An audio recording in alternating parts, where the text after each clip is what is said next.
দক্ষিণ ত্রিপুরা সাবরুমে অবস্থিত পিএমসি সাবরুম উচ্চতর মাধ্যমিক বালিকা বিদ্যালয়ের অন্তর্গত বাবু জগজীবন রাম ছাত্রীনিবাস অর্থাৎ এসসি হোস্টেলে 2024-25 অর্থবর্ষের বিশেষ সামাজিক নিরীক্ষা গত 24শে মার্চ থেকে শুরু হয়ে আজ সমাপ্ত হয়।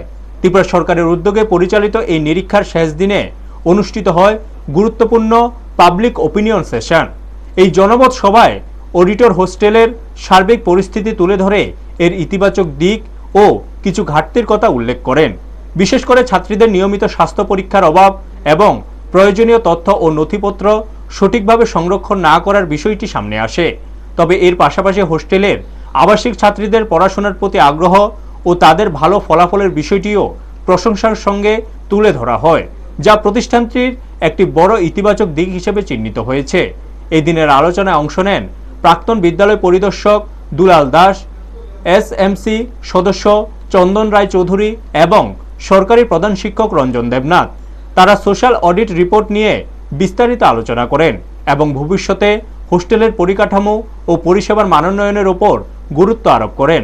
সব মিলিয়ে এই সামাজিক নিরীক্ষা হোস্টেলের বর্তমান অবস্থার একটি বাস্তব চিত্র তুলে ধরেছে, যা আগামী দিনে উন্নয়নের পথকে আরও সুগম করবে বলে আশা করা যায়। ব্যুরো রিপোর্ট, নিউজ তৎকাল 24। আমার নাম মুর্মিকা রায়। আমি এই বোর্ডিংয়ে 3 বছর হয়েছে এসেছি।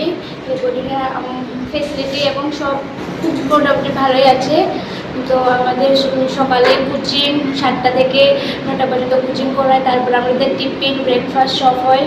তারপরে আমরা স্কুল থেকে আবার 4টা বেশি আসার পরে আমরা একটু খেলাধুলা করি, তারপরে আবার সবাই পড়তে বসি, তারপরে রাত্রে আবার আবার সন্ধ্যার সময় টিফিনের পরে আমরা ভাত টাত খাই, তারপরে ভাত টাত খেয়ে দিই, তারপরে আমরা আবার 10টার দিকে ঘুম।